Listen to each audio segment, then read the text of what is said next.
ಪುಟ್ಟ ದೇಶ ಇಸ್ರೇಲು ಇದು ಹುಟ್ಟದಾಗಿಂದನೂ ಅಂದ್ರೆ ಅಫಿಷಿಯಲಿ ಇಸ್ರೇಲ್ ಅನ್ನೋ ಒಂದು ದೇಶ ಆದಾಗಿಂದನೂ ಎಲ್ಲರ ಜೊತೆಗೂ ಕೂಡ ಯುದ್ಧ ಮಾಡ್ತಾನೆ ಇದೆ.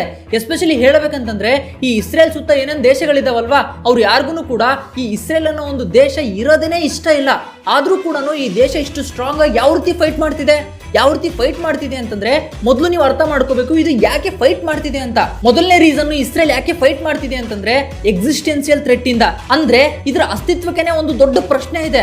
ಅದ್ರ ಜೊತೆಗಿನ ಎರಡನೇ ಮೇನ್ ಕಾರಣ ಏನಂತಂದ್ರೆ ಕಂಪ್ಲೀಟ್ ಇಸ್ರೇಲ್ ಅಂದ್ರೆ ದ ಗ್ರೇಟರ್ ಇಸ್ರೇಲ್ ಪ್ರಾಜೆಕ್ಟ್. ಈ ಗ್ರೇಟರ್ ಇಸ್ರೇಲ್ ಪ್ರಾಜೆಕ್ಟ್ ಅಂದ್ರೆ ಏನಂತ ನಿಮಗೆ ಅರ್ಥ ಆಗ್ಬೇಕಂತಂದ್ರೆ ನಾವು ಸ್ವಲ್ಪ ಹಿಸ್ಟ್ರಿಗೆ ಹೋಗ್ಬೇಕು. ಹಿಸ್ಟ್ರಿ ಏನಂತಂದ್ರೆ 1948ಕ್ಕಿಂತ ಮೊದಲು ಈ ಯಹೂದಿಗಳು ಅಂದ್ರೆ ಈ ಜ್ಯೂಸ್ ಏನಿದಾರಲ್ವಾ ಜಗತ್ತಿನ ಬೇರೆ ಬೇರೆ ದೇಶಗಳಲ್ಲಿ ಛಿದ್ರಾಗಿ ಬೇರೆ ಬೇರೆ ದೇಶಗಳಲ್ಲಿ ವಾಸ ಮಾಡ್ತಿರ್ತಾರೆ.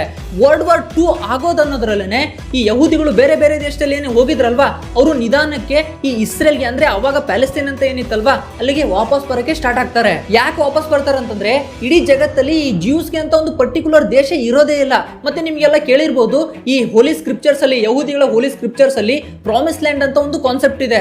ಈ ಪ್ರಾಮಿಸ್ ಲ್ಯಾಂಡ್ ನ ಉಳಿಸ್ಕೊಳ್ಳೋಕೋಸ್ಕರ ಈ ಪ್ರಾಮಿಸ್ ಲ್ಯಾಂಡ್ ಅಲ್ಲಿ ಅವ್ರ ದೇಶನ ಕಟ್ಟಕ್ಕೋಸ್ಕರ ಬೇರೆ ಬೇರೆ ದೇಶದಲ್ಲಿ ಸ್ಪ್ರೆಡ್ ಆಗಿದ್ದ ಯಹೂದಿಗಳೆಲ್ಲ ಈಗ ಪ್ಯಾಲೆಸ್ತೈನ್ಗೆ ಅಂದ್ರೆ ಈಗಿನ ಇಸ್ರೇಲ್ಗೆ ಬಂದು ವಾಸ ಮಾಡಕ್ಕೆ ಸ್ಟಾರ್ಟ್ ಮಾಡ್ತಾರೆ. ಹೆಂಗೆಂಗೋ ಆಗಿ ಯುನೈಟೆಡ್ ನೇಷನ್ಸ್ ಏನ್ ಮಾಡುತ್ತೆ ಅಂದ್ರೆ ಈ ಪ್ಯಾಲೆಸ್ತೈನ್ ನ 2 ಭಾಗ ಮಾಡಿ ಇಸ್ರೇಲ್ ಅಂತ ಒಂದು ದೇಶನ ಮಾಡುತ್ತೆ. ಅಂದ್ರೆ 55% ಭೂಮಿನ ಯಹೂದಿಗಳು ಕೊಟ್ಟು ಇಸ್ರೇಲ್ ಅನ್ನೋ ಒಂದು ದೇಶನ ಹುಟ್ಟಾಕುತ್ತೆ. ಜೊತೆಗೆ ಇನ್ನುಳಿದಿರೋ 44% ಭೂಮಿನ ಈ ಪ್ಯಾಲೆಸ್ತೈನ್ ಅಂದ್ರೆ ಮುಸ್ಲಿಮ್ಸ್ ಇರ್ತಾರಲ್ವಾ ಅವ್ರಿಗೆ ಕೊಟ್ಬಿಟ್ಟು ಅದನ್ನ ಪ್ಯಾಲೆಸ್ತೈನ್ ಅಂತ ಮಾಡುತ್ತೆ. ಇನ್ನು 1% ಭೂಮಿ ಇರುತ್ತಲ್ವಾ ಅದು ಜೆರೂಸಲೇಮ್, ಅದನ್ನ ಇಂಟರ್ನ್ಯಾಷನಲ್ ಕಂಟ್ರೋಲ್ ಅಲ್ಲೇ ಇಟ್ಕೊಂಡಿರುತ್ತೆ. ಬಟ್ ಏನಾಗುತ್ತೆ ಅಂತಂದ್ರೆ ಯಾವಾಗ ಈ ಇಸ್ರೇಲ್ ಅಂತ ಒಂದು ದೇಶ ಆಗುತ್ತಲ್ವಾ ಸುತ್ತಮುತ್ತ ಇರೋ ಎಲ್ಲ ಮುಸ್ಲಿಮ್ಸ್ ದೇಶಗಳಿಗೆ ಇದು ಸ್ವಲ್ಪನೂ ಇಷ್ಟನೇ ಇರಲ್ಲ.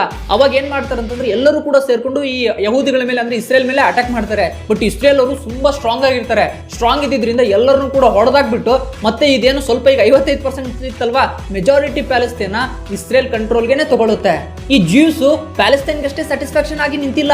ಇವರು ಏನ್ ಮಾಡ್ಬೇಕಂತ ಅನ್ಕೊಂಡಿದ್ದಾರೆ ಅಂತಂದ್ರೆ ಗ್ರೇಟರ್ ಇಸ್ರೇಲ್ ನ ಬಿಲ್ಡ್ ಮಾಡಬೇಕು, ದೊಡ್ಡ ಇಸ್ರೇಲ್ ನ ಬಿಲ್ಡ್ ಮಾಡಬೇಕು ಅಂತ ಪ್ರಯತ್ನ ಪಡ್ತಿದ್ದಾರೆ. ಜಸ್ಟ್ ಲೈಕ್ ಅಖಂಡ ಭಾರತ ಅಂತ ಒಂದು ಕಾನ್ಸೆಪ್ಟ್ ಇದೆ ಅಲ್ವಾ ಅದೇ ರೀತಿನೇ. ಅದಕ್ಕಾಗಿನೇ ಇವ್ರು ಏನ್ ಮಾಡ್ಬೇಕಂತ ಅನ್ಕೊಂಡಿದ್ದಾರೆ ಅಂತಂದ್ರೆ ಈಜಿಪ್ಟ್ ಅಲ್ಲಿರೋ ಸ್ವಲ್ಪ ಪಾರ್ಟ್ ಆಗಿರ್ಬೋದು, Jordan, Syria, Iraq, Lebanon, Saudi ಅರೇಬಿಯಾದಲ್ಲಿರೋ ಸ್ವಲ್ಪ ಪಾರ್ಟ್ ನ ತಗೊಂಡು ದೊಡ್ಡ ಇಸ್ರೇಲ್ ನ ಬಿಲ್ಡ್ ಮಾಡಬೇಕು ಅಂತ ಇದನ್ನ ಗ್ರೇಟರ್ ಇಸ್ರೇಲ್ ಪ್ರಾಜೆಕ್ಟ್ ಅಂತ ಅವರು ಪ್ಲಾನ್ ಮಾಡ್ತಿದ್ದಾರೆ. ಅವ್ರ ದೃಷ್ಟಿನಲ್ಲಿ ಇದು 100% ಸರಿ. ಯಾಕಂತಂದ್ರೆ ಅವ್ರ ಹತ್ರ ಎಬಿಲಿಟಿ ಇದೆ. ಇದನ್ನ ಅಚೀವ್ ಮಾಡ್ಲಿಕ್ಕೆ ಅವರು ಎಷ್ಟು ಜನದ ಪ್ರಾಣ ಹೋದ್ರೂ ಕೂಡ ಅವರು ತಲೆನೇ ಕೆಡ್ಸ್ಕೊಳ್ಳಲ್ಲ.